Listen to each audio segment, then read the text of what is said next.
찬양 성부 성자 성령 성삼위일체께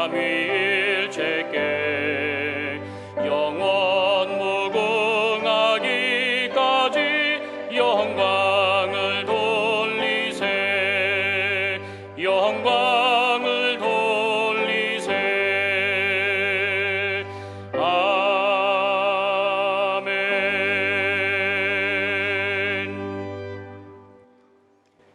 여호와가 우리 하나님이신 줄 너희는 알지어다. 그는 우리를 지으신 이요 우리는 그의 것이니 그의 백성이요 그의 기르시는 양이로다. 감사함으로 그의 문에 들어가며 찬송함으로 그의 궁전에 들어가서 그에게 감사하며 그의 이름을 송축할지어다.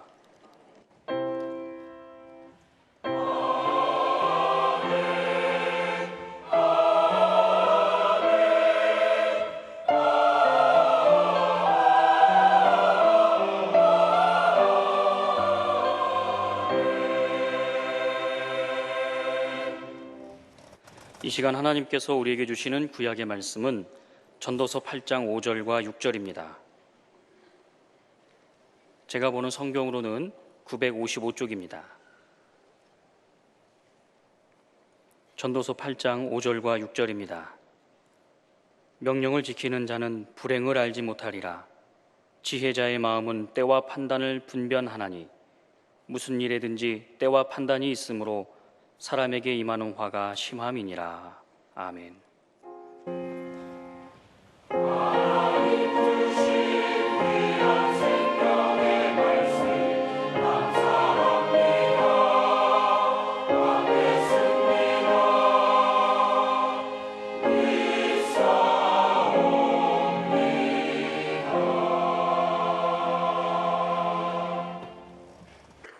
하나님께서 우리에게 주시는 신약의 말씀은 사도행전 6장 1절부터 7절까지입니다.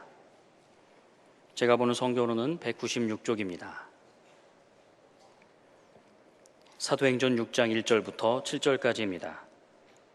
그때의 제자가 더 많아졌는데 헬라파 유대인들이 자기의 과부들이 매일의 구제에 빠짐으로 히브리파 사람을 원망하니 12사도가 모든 제자를 불러 이르되 우리가 하나님의 말씀을 제쳐놓고 접대를 일 삼는 것이 마땅하지 아니하니 형제들아 너희 가운데에서 성령과 지혜가 충만하여 칭찬받는 사람 7을 택하라. 우리가 이 일을 그들에게 맡기고 우리는 오로지 기도하는 일과 말씀 사역에 힘쓰리라 하니 온 무리가 이 말을 기뻐하여 믿음과 성령이 충만한 사람 스데반과 또 빌립과 브로고로와 니가노르와 디몬과 바메나와 유대교에 입교했던 안디옥 사람 니골라를 택하여 사도들 앞에 세우니 사도들이 기도하고 그들에게 안수하니라. 하나님의 말씀이 점점 왕성하여 예루살렘에 있는 제자의 수가 더 심히 많아지고 허다한 제사장의 무리도 이 도에 복종하니라. 아멘. 오늘의 구약 본문 말씀 중에서 5절 하반절을 보면 지혜자의 마음은 때와 판단을 분별하나니 그랬습니다. 사람은 하루에도 여러 번씩 지금은 어떤 일에 얼마나 힘써야 하는지를 판단하여 결정하고 그렇게 실행하며 살아갑니다. 자기 나름대로는 올바로 했다고 생각합니다. 이럴 때 억지로 고집부리고 합리화하려 하지 말아야 합니다. 그런데 전지전능하신 하나님께서 보실 때는 영 아닌 경우가 얼마나 많겠습니까? 그게 아닌데 지금은 저 일을 이렇게 해야 하는데 하시는 경우가 많을 겁니다. 여기서 지혜자라고 했는데 그 뜻은 지혜의 근본이신 하나님께로부터 지혜를 받은 자라고 보아야 합니다. 야고보서 1장 5절을 보면 너희 중에 누구든지 지혜가 부족하거든 모든 사람에게 후히 주시고 꾸짖지 아니하시는 하나님께 구하라. 그리하면 주시리라. 대단한 약속이고 보장 아니겠어요? 우리가 구할 대상이 있다는 것, 그리고 구하면 주시겠다는 이 하나님의 약속이 되어 있다는 것, 얼마나 다행한 일이고 감사한 일입니까? 문제는 자기는 매우 지혜로워서 하나님께 구할 생각을 못하는 사실은 무지한 사람입니다. 또한 지혜는 성령의 인도를 따르는 겁니다. 성령은 지혜의 영이기 때문입니다.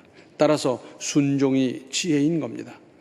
한편 사람이 한 평생을 살아가면서 한 번의 잘못 판단으로 크나큰 손해를 보고 파탄을 맞고 고생하고 그리고 그 기간이 얼마나 길어지는지.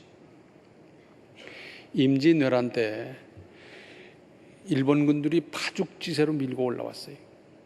그때 정부에서는 그때 날려받아는 신립과 이일 장군에게 군대를 보내서 빨리 가서 막아라 그랬더니 거기서 어떤 일이 생겼나. 일본 사람들은 스님으로 가장해서 몇 년 전부터 우리나라 강산, 지형 이런 걸 다 파악해 놓고 있었어요. 그리고는 이제 올라오면서 제일 문제로 생각했던 것은 문경세제였습니다. 여기서는 막아내는 입장에서는 아주 요해초거든요. 그래서 거기를 굉장히 방비하고 있을 거다라고 생각하고 조심조심해서 올라왔더니 문경세제에는 아군이 하나도 없어요. 그리고는 충주 쪽으로 내달았더니 이 신립 이일 장군이 어디다가 진을 쳤냐면 달래강변에다가 진을 치고 배수진을 치고 거기서 적을 맞이했습니다. 유리할 게 뭐가 있겠어요? 거기서 거의 다 전사하고 자기 자신들도 전사해버리는 아주 끔찍한 일이 벌어졌더랬습니다. 가장 한 사람의 잘못된 판단으로 말미암아 가족 전체가 오랫동안 고생하는 일 얼마든지 있지 않습니까? 반면에 그때 바르게 판단해서 손해보지 않고 고생 안 하고 오히려 그 일로 말미암아 더 잘 되는 일. 오늘의 신약 본문 상황은 이렇습니다. 이제 구원의 역사로 말미암아 믿는 사람이 점점 늘어났는데 그냥 왔다 갔다 하는 믿음이 아니라 그래도 제자라는 이름을 붙일 만한 사람들이 상당히 늘어났어요. 그런데 문제가 생겼습니다. 오늘의 신약 본문 1절과 2절을 보시면 그때 제자가 더 많아졌는데 헬라파 유대인들이 자기의 과부들이 매일의 구제에 빠짐으로 히브리파 사람을 원망하니 12사도가 모든 제자를 불러 이르되 우리가 하나님의 말씀을 제쳐놓고 접대를 일삼는 것이 마땅하지 아니하니 했습니다. 헬라파 유대인이라고 하는 것은 본토를 떠나 살다가 지금 절기를 지키러 온 사람 또는 이 본토에 왔지만은 나가 살다가 본토에 다시 돌아왔지만 헬라어를 사용하는 유대인들, 그 사람들은 헬라어를 쓰는 거예요. 그때 당시 공통어가 헬라어였기 때문입니다. 또는 본토에 이제 히브리파 유대인이라고 하는 것은 본토에 살면서 히브리어를 쓰는 유대인들인데 이 두 그룹 사이에는 언어의 장벽이 있었고 그것이 그들 사이에 간격이 되면서 서로 원망하는 단계로까지 발전했습니다. 물질이 더하면 분쟁이 일어나기 쉽습니다. 가난할 때는 아무 문제가 없었는데 경제가 넉넉해지다 보니까 문제가 발생하고 서로 싸우게 되고 소송을 걸고 그런 일들이 얼마나 많습니까? 그것이 구제를 위한 헌금이고 성령이 충만한 오순절 때였는데도 그랬습니다. 보통 때에 그냥 보통 사람들에 의해서 일어난 일이 아니라는 걸 알아야 됩니다. 그러므로 빌립보서 2장 13절을 보면 모든 일을 원망과 시비가 없이 하라 그랬어요. 바르게 하는 겁니다. 공평하게 질서 있게 차근차근 체계 있게 함으로 원망과 시비가 없도록 공명정대하게 할 일입니다. 그런데 이 문제를 해결하는 방법으로 두 가지를 선택했습니다. 먼저는 사도들은 기도하는 일과 하나님의 말씀을 가르치고 증거하는 일에 집중하겠다 하는 것이고 그러기 위해서 7 집사를 선택해서 세우는 일이었습니다. 그래서 그 공개하는 일 또 봉사하는 일은 그들이 맡도록 하는 겁니다. 이렇게 해서 이 일을 믿음으로 잘 해결함으로 말미암아 교회는 더욱 왕성하게 발전했고 부흥했고 구원의 역사가 크게 더했습니다. 이것이 합력하여 선을 이루시는 하나님의 방법이고 하나님의 은혜입니다. 당시 사도들에게 있어서 구제는 중요한 일이었습니다. 그런가 하면 그보다 더 중요한 일은 하나님의 말씀을 증거하고 가르치는 일이었습니다. 만약에 사도들이 무지해서 선후 경중을 잘 분별하지 못했더라면 새로 생긴 초기 예루살렘 교회는 무너지고 말았을 수도 있습니다. 여기서 우리는 중요한 두 가지를 발견할 수 있습니다. 먼저 무슨 일이나 선후경중을 믿음으로 잘 분별하는 겁니다. 여기에 지혜가 필요하고 완전하신 하나님의 지혜를 구해야 할 이유가 있는 겁니다. 순서를 잘못하면 인생을 망칠 수도 있습니다. 하나님께서 주신 지혜로 잘 분별하면 인생을 낭비 없이 능률적으로 세워나갈 수 있습니다. 여기서 우리가 주목해야 할 대목이 있습니다. 마태복음 6장 33절에 그런즉 너희는 먼저 그의 나라와 그의 의를 구하라. 그리하면 이 모든 것을 너희에게 더하시리라. 왜 그래야만 합니까? 하나님께서 우주와 인류 역사를 주관하시고 나의 생사화복을 쥐고 계시기 때문입니다. 잘 깊이 생각해 보세요. 내 인생, 내 운명, 내 앞길은 부모님이 영향을 미칠 수 있지만 쥐고 있는 게 아니에요. 내 직장 상사가 내 인생을, 운명을 쥐고 있는 게 아니에요. 하나님께서 쥐고 계시다는 걸 알아야 합니다. 그렇기 때문에 우리는 먼저 그의 나라와 그의 의를 구해야 하는 겁니다. 제 일 먼저 힘쓰고 하나님의 일은 뒤로 그저 물려놨다가 나중에 실패하고 잘못되면 그때 가서 하나님께 와서 부르짖는다면 이게 어떻게 되는 겁니까? 깊이 생각해 보십시오. 그리고 시작은 분명히 사람들의 잘못이었지만 하나님은 오히려 더 잘되게 하셨습니다. 합력하여 선을 이루셨습니다. 그래서 우리는 무슨 일이 자칫 잘못되더라도 쉽게 원망하거나 덜컥 낙심할 일이 아닙니다. 재료는 나쁜 거였어요.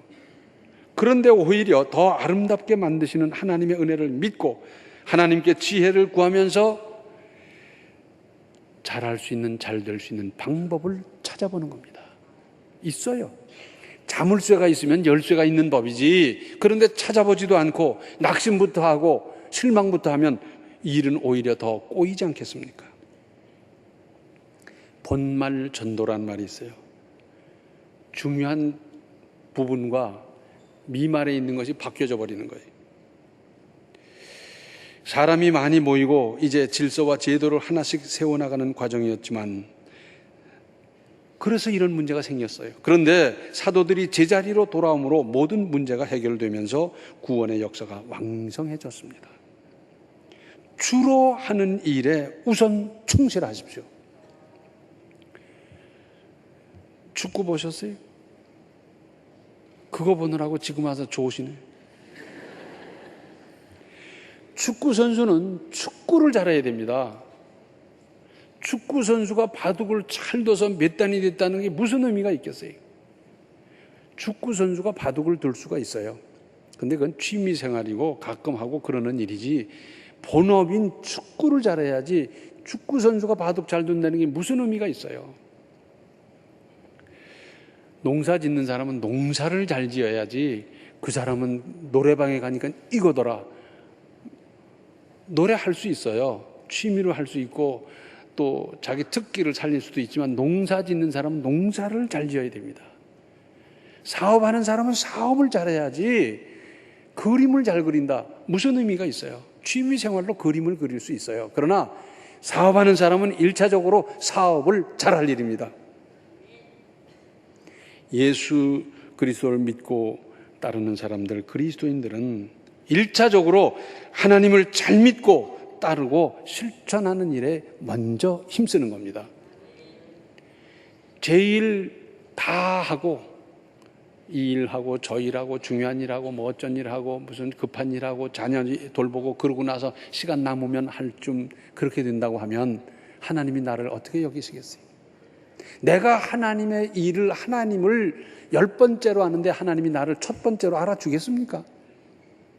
내가 하나님을 최고로 알고 우선으로 알고 그 일부터 하고 힘쓸 때 하나님도 나를 첫 번째로 알아주시지 않겠습니까? 그래서 먼저 그의 나라와 그의 의를 구해야 되는 겁니다. 그분이 내 모든 것을 쥐고 있다니까요. 생사화복을, 내 운명을, 내 인생을 전부 쥐고 계신데 이걸 늘 생각할 일입니다. 물질이 내 인생을 좌우하는 게 아니에요. 다른 사람이 내 인생을 좌우하는 게 아니에요. 하나님께서 내 인생을 쥐고 내 인생을 억어하고 운영하고 인도하고 이끌어 가시는 건데 먼저 할 일과 나중 할 일을 경중을 잘 분별해서 제대로 한다고 하면 어떻다고요? 이 모든 것을 너희에게 더하시리라. 내게 있어야 할 걸 아시는 하나님께서 있어야 할 것을 풍족하게 주신다는 겁니다. 하나님은 째째한 분이 아닙니다. 하나님은 넉넉하게 주시기 위해서 준비하고 대기하고 있는데 이 일을 거꾸로 함으로 순서를 바꾸므로 말미암아 받지를 못한다면 기가 막힌 건데, 이왕 하나님 믿으면서 제대로 믿고 순서 잘 지켜서 은혜 받고 복 받고 누리고 그렇게 살아가시기를 바랍니다. 기도하시겠습니다. 은혜로우신 아버지 하나님, 바쁘다는 핑계로 급한 일로 자식 돌보는 일로 하나님을 얼마나 뒤로 미뤄 놓았습니까? 모든 것에 모든 것 되시고 우리 모든 사람의 생사화복을 쥐고 계신, 역사를 주관하시고 인류를 주관하시는 하나님인데도 저희들은 지금까지 이렇게 못했더랬습니다. 불쌍히 여겨 주시옵소서. 이제부터 하나님을 최고로 알고 먼저 그의 나라와 그의 의를 구하는 마음으로 그 일부터 힘쓰게 하심으로 말미암아 이 모든 것을 너희에게 더하시려는 그 약속과 보장 속에서 또 그 약속과 보장을 받으며 누리며 윤택하게 형통하게 사는 우리의 인생이 다 되게 하여 주시옵소서. 예수님의 이름 받들어 간절히 기도하옵나이다. 아멘. 선후 경중을 잘 헤아려서 지혜롭게 살아가십시오.